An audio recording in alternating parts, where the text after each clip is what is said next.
প্রিয় স্নেহের 2025 সালের নতুন বছরের নবম শ্রেণীর ছাত্রছাত্রী বন্ধুরা, আশা করি তোমার সবাই ভালো আছো। আজ আমরা যে বিষয়টি নিয়ে আলোচনা করবো নবম শ্রেণীর ফার্স্ট সেমিস্টার অর্থাৎ প্রথম পর্যায়ক্রমিক মূল্যায়নের বাংলার কোশ্চেন পেপার নিয়ে। তখন সরাসরি স্ক্রিনে তোমরা নবম শ্রেণীর ফার্স্ট সেমিস্টার অর্থাৎ প্রথম পর্যায়ক্রমিক মূল্যায়নের বাংলার কোশ্চেন পেপারটা দেখতে পাচ্ছ। ফুল মার্কস আমাদের রয়েছে 40 আর সময় তোমাদের রয়েছে 1 ঘন্টা 30 মিনিট। একে থেকে রয়েছে সঠিক উত্তর নির্বাচন করে লেখো যে কোনো 8টি, প্রতিদিবসের মান 1 করে 1 × 8 = 8। ঈশানে উড়িল মেঘ। ঈশান কোণ বলতে বোঝায় উত্তর পূর্ব কোণ, দক্ষিণ পূর্ব কোণ, উত্তর কোণ, দক্ষিণ পশ্চিম কোণ, উত্তর পূর্ব কোণ।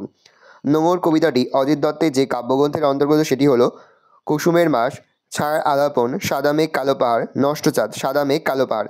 ধীবর বৃত্তান্ত নামক নাট্যাংশটি নেওয়া হয়েছে মহাকবি কালিদাসের যে রচনা থেকে রঘুবংশম, কুমার সম্ভবম, অভিজ্ঞান শকুন্তলম, মেঘদূতম, অভিজ্ঞান শকুন্তলম। ধীবর বাস করত তববনে শক্রাবতারে, জেলে পাড়ায়, বিষ্ণুবতারে, উত্তরে শক্রাবতারে। ইলিয়াস কত বছর বয়সে সর্বহারা পড়েছিল? 70 বছর, 72 বছর, 74 বছর, 76 বছর বয়সে। 70 বছর বয়সে। ইলিয়াসের ভালো ঘোড়াগুলি চুরি করেছিল। গাধা পিটিয়ে ঘোড়া করতে গেলে গাধাটাই পঞ্চত্ব পায়। এখানে পঞ্চত্ব শব্দের অর্থ হচ্ছে মৃত্যু। বক্তৃতার সময় সুকুমার রবীন্দ্রনাথ ঠাকুরের উদ্ধৃতি দিয়েছিলেন 10টা, 12টা, 14টা, 16টা। 12টা। ধ্বনি হলো বর্ণের একক, শব্দের একক, বাক্যের একক, উচ্চারণের একক। উচ্চারণের একক। দূরযুক্ত অবস্থা উত্তর হবে প্রথমটা, দয়সুর একা ব দন্তস্বয় থাকা, দুরবস্থা। দুই থেকে হচ্ছে কম বেশি 15টি শব্দে নিচের প্রশ্নগুলির উত্তর দেওয়া যে কোনো 8টি, প্রতিদিবসের মান 1 করে 1 × 8 = 8। প্রথম, কলিঙ্গ দেশে ঝড় বৃষ্টি কার লেখা কোন কাব্যগ্রন্থের অন্তর্গত? কলিঙ্গ দেশে ঝড় বৃষ্টি কাব্যাংশটি কবি মুকুন্দ চক্রবর্তী লেখা অম্বিকামঙ্গল কাব্যের অন্তর্গত। কে মঠ অট্টালিকা ধ্বংস করেছেন? পবনপুত্র বীর হনুমান মঠ অট্টালিকা ধ্বংস করেছেন। কবিতায় কবির জীবনের নিস্তব্ধ মুহূর্তগুলি কেমন? নোঙর কবিতায় কবির জীবনের নিস্তব্ধ মুহূর্তগুলি সাগর গর্জনে কেঁপে ওঠে এবং প্রতিবার দাঁড় টানার প্রতি কবি স্রোতের বিদ্রুপ ধ্বনি শোনেন। ধীবর বৃত্তান্ত নাট্যাংশটি কোন কাব্যগ্রন্থের অন্তর্গত? ধীবর বৃত্তান্ত নাট্যাংশটি মহাকবি কালিদাস রচিত অভিজ্ঞান শকুন্তলা মহাসন্ত নাটকের অংশ। জেলে আংটিটা কোথায় পেয়েছিল? জেলে আংটিটা পেয়েছিল রুই মাছের পেটে। যে রুই মাছটাকে সে খণ্ড খণ্ড করে কাটছিল। প্রতি বছর ইলিয়াস কী করে তার অবস্থার উন্নতি করতে লাগলো? সকাল থেকে রাত পর্যন্ত ইলিয়াস ও তার স্ত্রী পরিশ্রম করত। তারা সকলের আগে ঘুম থেকে ওঠে, সকলের পরে ঘুমতে যেত। এইভাবেই তারা উন্নতি করেছিল। 35 বছর পরিশ্রম করে তারা কতটা সম্পত্তি তৈরি করেছিল? ইলিয়াস ও তার স্ত্রী 35 বছর পরিশ্রম করে 200 ঘোড়া, 150 গরু মোষ আর 1200 ভেড়ার মালিক হয়েছিল। স্কুলে কি বিভীষিকায় যে ছিলেন ভদ্রলোক? ভদ্রলোকটিকে লেখক নারায়ণ গঙ্গোপাধ্যায় রচিত দাম গল্পের ভদ্রলোকটি হলেন সুকুমারের স্কুলের অঙ্কের মাস্টারমশাই। লকে পার্শ্বিক ধ্বনি বলা হয় কেন? ল উচ্চারণের সময় জিভের সামনের দিক ওপরে পাটির দণ্ডমূল স্পর্শ করে এবং জিভের দুপাশ দিয়ে মুখ দিয়ে বাতাস করে, তাই একে পার্শ্বিক ধ্বনি বলে। প্লুতস্বর কাকে বলে? কোনো স্বর যখন উচ্চারণের জন্য অতিরিক্ত মাত্রায় দীর্ঘায়িত হয় তখন তাকে প্লুতস্বর বলে, যেমন হরি এ। তিনি থেকে রয়েছে কম বেশি 60টি শব্দের নিচে যে কোনো একটি প্রশ্নের মান রয়েছে 3। ঈশানে উড়িল মেঘ সঘনে চিকুর। ঈশান শব্দের অর্থ কি? উদ্ধৃতাংশের তাৎপর্য ব্যাখ্যা করো। ঈশান শব্দের অর্থ কবি কঙ্কন রচিত কলিঙ্গ দেশে ঝড় বৃষ্টি কবিতায় উল্লেখিত ঈশান শব্দের অর্থ উত্তর পূর্ব কোণ। তাৎপর্য, কলিঙ্গ দেশে আকস্মিক প্রাকৃতিক বিপর্যয় শুরু হয়, তৈরি হয় বন্যার আশঙ্কা। প্রবল ঝড় বৃষ্টি কলিঙ্গ দেশে সর্বনাশ ডেকে আনে। ঈশান কোণে মেঘের ঘনঘটা চারিদিকে অন্ধকারাচ্ছন্ন হয়ে পড়ে। প্রজারা সেই অন্ধকারে নিজেদের কেউ দেখতে পায় না। মেঘের বুক চিরে অবিরাম বিদ্যুতের ঝিলিক পরিস্থিতিকে আরও ভয়াবহ করে তোলে। উদ্ধৃতাংশটিতে সেই ভয়াবহ বিপর্যয়ের বর্ণনা করা হয়েছে। তারপর ভাটা শোষণ, স্রোতের প্রবল প্রাণ করে আহরণ অংশটির অন্তর্নিহিত তাৎপর্য আলোচনা করো। কবি জোয়ারের ফলে নদীর জল ফুলে ওঠা আর ভাটা এলে সেই জল নেমে যায়। জোয়ারের স্রোতের প্রবল শক্তিকে দুর্বল করে ভাটার টান। কবির জীবনতরী বাধা সংসারের ঘাটে, তার আকুল হৃদয় চায় সাত-সাগর পাড়ি দিতে। কবির বুকে এক বাঁধনহারা উদ্দাম জীবনে প্রয়াসা জাগে। সে আশা জোয়ারের ঢেউয়ের মতো ফুলে ফুলে ওঠে, কিন্তু পরক্ষণেই বাস্তবের ধাক্কায় কবির আশা হাইপেন উৎসাহ ভাটা শোষণের মতো স্তিমিত হয়ে যায়। চারিদিকে রয়েছে কম বেশি 60টি শব্দের নিচে যে কোনো একটি প্রশ্নের মান 3। পাশে পাশে সকলেই তাকে ঈর্ষা করে, তাকে বলতে কার কথা বলা হয়েছে? সেই ব্যক্তিকে। ঈর্ষার কারণ কি? লিও তলস্তয় রচিত ইলিয়াস গল্প থেকে উদ্ধৃতাংশে তাকে বলতে কাহিনীর প্রধান চরিত্র বাস্কির জনগোষ্ঠীভুক্ত ইলিয়াসকে বোঝানো হয়েছে। ঈর্ষার কারণ, 35 বছর অক্লান্ত পরিশ্রমে ইলিয়াস বিপুল সম্পত্তির মালিক হয়ে ওঠে। 200 ঘোড়া, 150 গরু মোষ, 1200 ভেড়া ও ভাড়াটে মজুরের মনিব হয়ে ওঠে ইলিয়াস। তার এই সমৃদ্ধি এবং প্রচুর ধনসম্পত্তি দেখেই প্রতিবেশীরা হিংসা করতে শুরু করে। প্লেটোর দোরগোড়ায় কী লেখা ছিল জানিস? প্লেটো কে ছিলেন? বক্তা প্লেটোর দোরগোড়ায় কোন লেখার কথা বলেছে?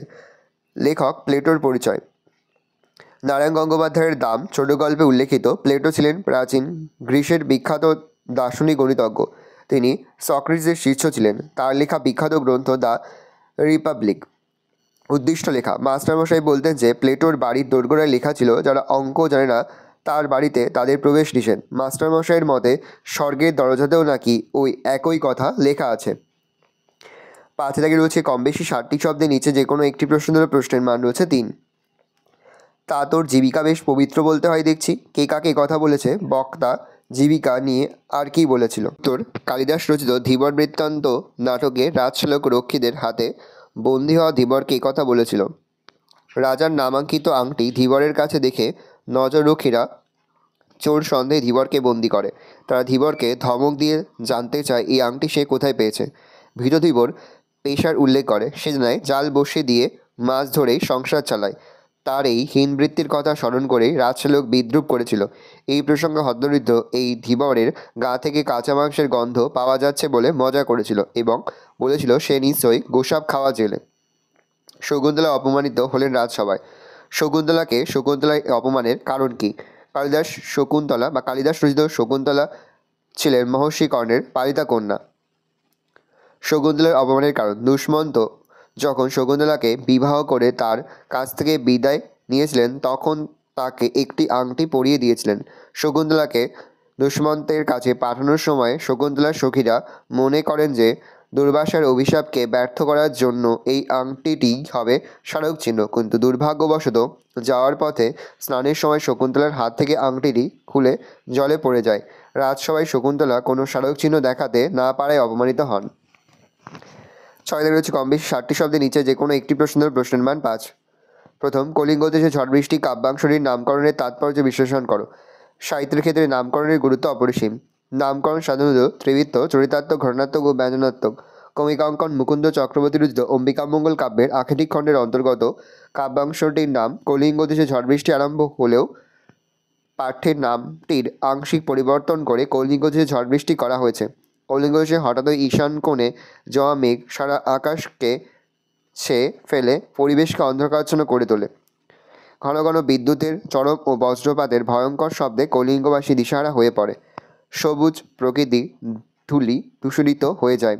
7 দিন ধরে অবিরাম বর্ষণ, ঝড় ও বজ্রপাত মানুষের মনে ভয়ের উদ্রেক ঘটায়। কলিঙ্গের প্রজারা ঘরবাড়ি ছেড়ে নিরাপদ আশ্রয়ের সন্ধানে বেরিয়ে পড়লেও জলস্থল এক হয়ে যাওয়ায় পথের চিহ্ন দেখতে পায় না। এই বিশেষ পরিস্থিতি থেকে উদ্ধার পাওয়ার আশায় তারা জৈমিনী ঋষির নাম স্মরণ করে। অতিবর্ষণের ফলে ঘরবাড়ি যেমন ক্ষতিগ্রস্ত হয় তেমনও ফসলও নষ্ট হয়। সেই সঙ্গে সাপের মতো বিষধর প্রাণীর প্রাদুর্ভাব ঘটে। দেবী চণ্ডীর আদেশে বীর হনুমান থেকে শুরু করে নদ নদী সবই কলিঙ্গ দেশকে ধ্বংস করার খেলায় মেতে ওঠে। কলিঙ্গ যে ঝড় বৃষ্টির তাণ্ডবে ধ্বংস করে গুজরাট নগরে বসতি স্থাপনের ইচ্ছা পূরণের জন্যই দেবী চণ্ডী এই প্রাকৃতিক বিপর্যয় ঘটান। যেহেতু সমগ্র কাব্যাংশটিতে এই ভয়াবহ প্রাকৃতিক দুর্যোগের বর্ণনায় মুখ্য হয়ে উঠেছে, তাই বলা যেতেই পারে কাব্যাংশটির নাম কলিঙ্গ যে ঝড় বৃষ্টি সার্থক হয়েছে। সেই সঙ্গে প্রাকৃতিক লীলায় যেহেতু বর্ণিত হয়েছে, তাই বিষয়াত্মক বা ঘটনাধর্মী নামকরণ হিসেবে কাব্যাংশের নামটি প্রাসঙ্গিক হয়েছে। ভাগ্য যেন চাকার মতো ঘোরে কাকে উদ্দেশ্য করে বলা হয়েছে? বক্তার এমন বক্তব্যের কারণ ব্যাখ্যা করো। উদ্দেশ্য ব্যক্তি। লিও তলস্তয় ইলিয়াস গল্পে মোহাম্মদ শাহর বাড়িতে আগত জৈনিক অতিথি মোহাম্মদ শাহকে মন্তব্যটি করলেও মন্তব্যটি শুদ্ধ ছিল ইলিয়াস। এমন বক্তব্যের কারণ 35 বছরের কঠোর পরিশ্রমে ইলিয়াস এবং তার স্ত্রী প্রচুর সম্পত্তির অধিকারী হয়। 200 ঘোড়া, 150 গরু মহিষ এবং 1200 ভেড়ার মালিক হয় ইলিয়াস। চারপাশে তার প্রচুর খ্যাতি ছড়িয়ে পড়ে। প্রতিবেশীরাও তাকে ঈর্ষা করতে শুরু করে। অতিথিরা দূর দূরান্ত থেকে আসতে থাকে এবং ইলিয়াসও উদারভাবে অতিথিসেবা করতে থাকে। কিন্তু নানা কারণে ইলিয়াসের ভাগ্য বিপর্যয় ঘটে। ছেলের সঙ্গে বিবাদে তাকে আলাদা করে নেওয়া, কিরগিজদের ঘোরাচুরির ঘটনা, দুর্ভিক্ষ ইত্যাদি নানা কারণে তার পালিত পশুর সংখ্যা ক্রমশ কমতে থাকে। শেষ অবধি নিজের পশমের কোট, কম্বল ইত্যাদির সঙ্গে অবশিষ্ট গৃহপালিত পশুগুলোকে বিক্রি করে দিয়ে সর্বহারা হয়ে পড়ে। তাদের অন্যের বাড়িতে কাজ করে দিন কাটাতে থাকে।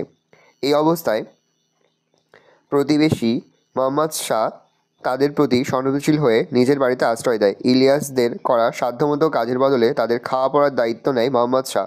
অবস্থাপন্ন ইলিয়াসের এই মজুর জীবনে রূপান্তরের পরিপ্রেক্ষিতে মোহাম্মদ শাহর বাড়িতে আগত অতিথিরা এই মন্তব্যটি করেছেন। এটি কিন্তু খুব গুরুত্বপূর্ণ একটা প্রশ্ন, অবশ্যই কিন্তু আমাদের খাতে নোট ডাউন করে তোমরা কিন্তু মুখস্থ করে ফেলবে। সাহিত্যে রয়েছে কম বেশি 60টি শব্দের নিচে যে কোনো একটি প্রশ্নের মান 5। প্রথম প্রশ্ন, লেখক কার কাছ থেকে প্রফেসর শঙ্কুর ডায়েরিটি পেয়েছিলেন? ডায়েরিটির বিশেষত্ব কী ছিল? সত্যজিৎ রায় রচিত বোমচাত্রীর ডায়েরি গল্পে প্রফেসর ত্রিলোকেশ্বর শঙ্কুর বিচিত্র ডায়েরিটি লেখক পেয়েছিলেন তারক চৌধুরীর কাছ থেকে। ডায়েরিটির বিশেষত্ব, রহস্যময় কালী। বিজ্ঞানী প্রফেসর শঙ্কুর ডায়েরিটা প্রথমবার লেখকের কাছ থেকে যখন পৌঁছায় তখন তিনি দেখেছিলেন ডায়েরিতে ব্যবহৃত কালির রং ছিল সবুজ, কিন্তু পুজোর পর খাতাটি আলমারি থেকে বের করার পরই লেখক খটকা লাগে, কারণ তিনি দেখেন কালির রং লাল। মনের ভুল ভেবে খাতাটা পকেটে রাখেন। বাড়ি ফিরে আবার খাতাটা খুলতে লেখকের বুক ধড়াস করে ওঠে, কারণ কালির রং তখন ছিল নীল। তারপর এক আশ্চর্য অদ্ভুত ব্যাপার ঘটে। লেখকের চোখের সামনেই ডায়েরির কালি নীল থেকে হলুদ বর্ণ ধারণ করে। ডায়েরির কালির রঙের পরিবর্তন এক রহস্য গড়ে তোলে। পয়েন্ট করে বিস্ময়কর পৃষ্ঠা। এমনকি ডায়েরিটি লেখকের হাত থেকে পড়ে যাওয়ার পর লেখকের কুকুর ভুলু তাতে দাঁত বসালেও ওই খাতার কাগজ তার কামড়ে কোনোভাবেই ক্ষতিগ্রস্ত হয় না। লেখক বিস্মিত হয়ে যায়। আশ্চর্যের বিষয়, দেশলাই দিয়ে আগুন জ্বালেও এবং 5 ঘন্টা উনুনের মধ্যে ডায়েরিটা ফেলে রাখলেও কালির রং বদলেই চলে, কিন্তু ডায়েরি পড়ে না। আশ্চর্যের কথা যে ডায়েরিকে লেখক একসময় অক্ষর অনিবশ্যয় মনে হয়েছিল, তার শেষ পর্যন্ত ডেওপি পেটে যায়।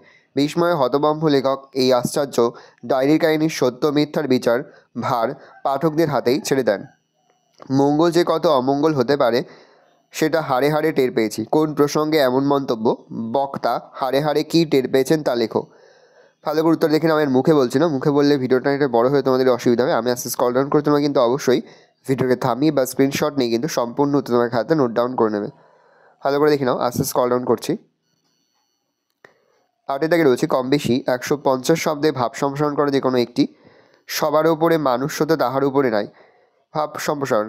বিশ্বভুবনে অন্য সমস্ত জীবের তুলনায় মানুষ যে শ্রেষ্ঠ সে বিষয়ে আজ আর সন্দেহের অবকাশ মাত্র নেই। মানুষ তার বুদ্ধি প্রজ্ঞা হৃদয়কে সঙ্গে নিয়ে বিশ্ব প্রকৃতির নিয়মকে কাজে লাগিয়ে ব্রতী হয়েছে তাকে নবরূপে নব সাজাতে। কিন্তু এরই বিপরীতে মানুষ কুসংস্কারের বেড়াজালে আবদ্ধ হয়ে নিজেদের মধ্যে গড়ে তুলেছে বিভেদ বৈষম্যের প্রাচীন। চিহ্ন সংস্কারের বলেও ভ্রান্ত বিশ্বাসের তাড়নায় এক শ্রেণীর মানুষ কিছু মানুষকে হীন দৃষ্টিতে দেখে, অবহেলা করে। কিন্তু এই পৃথিবীর সকল মানুষই মানুষ হিসেবে সমান মর্যাদার অধিকারী।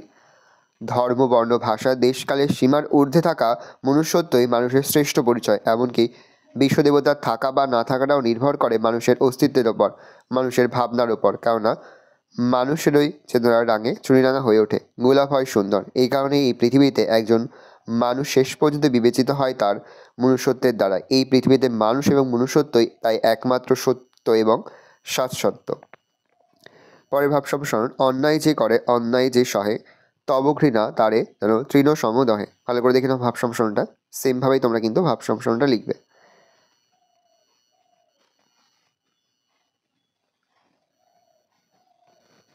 পরের ভাব সম্প্রসারণ রয়েছে পুষ্প আপনার জন্য ফুটে না, পরের জন্য তোমার হৃদয় কুসুমকে প্রস্ফুটিত করিও। খুবই গুরুত্বপূর্ণ একটা ভাব সম্প্রসারণ, ভালো করে দেখে নাও।